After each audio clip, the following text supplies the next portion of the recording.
ఒకానొక చిన్న గ్రామంలో ఒక పాత దేవాలయం ఉండేది. ఆ దేవాలయంలో ఒక పెద్ద బంగారు గంట ఉండేది. ఒక రాత్రి ఒక దొంగ నిశ్శబ్దంగా వచ్చి ఆ గంటను దొంగిలించాడు. గంటను తీసుకుని అడవివైపు పరుగెత్తాడు. పరిగెడుతుంటే గంట శబ్దం రావడంతో అతనికి భయం వేసింది. గ్రామస్తులు టార్చులతో అతన్ని వెంబడించారు. పట్టుబడిపోతానని భయపడి దొంగ అడవిలో ఒక చెట్టు కింద గంటను దాచేశాడు. తరువాత అక్కడి నుంచి పారిపోయాడు. కొన్ని రోజులకు అందరూ ఆ విషయం మర్చిపోయారు. ఒకరోజు సాయంత్రం అడవిలోంచి అకస్మాత్తుగా గంట మోగింది. గ్రామస్తులు భయంతో వణికిపోయారు.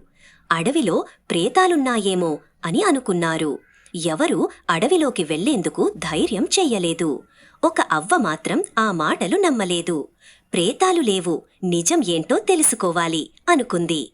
ఆమె ధైర్యంగా అడవిలోకి వెళ్ళింది. కొంతసేపు వెతికిన తరువాత ఆమెకు నిజం తెలిసింది. ఒక చెట్టు కొమ్మపై గంట వేలాడుతోంది. చుట్టూ కోతులు ఆడుకుంటున్నాయి. గాలి తగిలినా కోతులు తాకినా గంట మోగుతోంది. అది చూసి అవ్వ నవ్వుకుంది. తరువాత రోజు అవ్వ తన కొడుకుతో పాటు పండ్లు తీసుకుని వచ్చింది. అరటి పండ్లు, మామిడి పండ్లు, వేరుశెనగలు కోతులకు చూపించింది. కోతులు పండ్ల కోసం చెట్టు దిగాయి. అప్పుడు ఆమె కొడుకు చెట్టు ఎక్కి గంటను తీసుకున్నాడు. అవ్వ, ఆమె కొడుకు గంటతో గ్రామానికి తిరిగి వచ్చారు. గ్రామస్తులు ఆనందంతో చప్పట్లు కొట్టారు. మన భయం మన అపోహల వల్లే వచ్చింది అని తెలుసుకున్నారు.